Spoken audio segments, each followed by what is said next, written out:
కాబట్టి మనం ఇట్లా వేసుకొని వేయించుకోవాలండి. కంప్లీట్ గా మగ్గిపోవాలి. ఇప్పుడు త్వరగా మగ్గటానికి ఒక స్పూను ఉప్పు వేసుకుంటున్నానండి.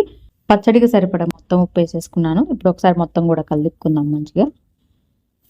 ఆ పసుపు ఉప్పు మొత్తం అంతా మంచిగా కలిపుకొని కాసేపు మూత పెట్టి మగ్గబెడదామండి. ఇప్పుడు ఇట్లా వేసుకున్నాం కదా, ఇప్పుడు మూత పెట్టి కాసేపు మగ్గబెడదామండి. చూడండి, ఇదిగోండి ఇంత చింతపండు, ఒక చిన్న సైజు, చిన్న నిమ్మకాయ సైజ్ అండి.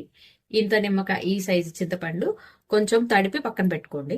ఈలోగా నాంతది. ఇదిగోండి, ఇప్పుడు ఇట్లా చిన్నులపాయలు నేను దంచుకున్నానండి. దీంతో పాటు ఇట్లా మగ్గబెట్టండి. ఇప్పుడు ఇదిగోండి, ఇట్లా వెల్లుల్లి దంచుకొని వేసుకోవాలి. ఒక 2-3 వేసుకోండి చాలు, ఎక్కువ అవసరం లేదండి.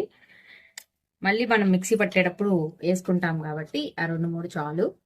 ఇంకా మగ్గాలండి. కంప్లీట్ గా పచ్చివాసన పోయిన తర్వాత అప్పుడు మాత్రం మిక్సీ పట్టాలి.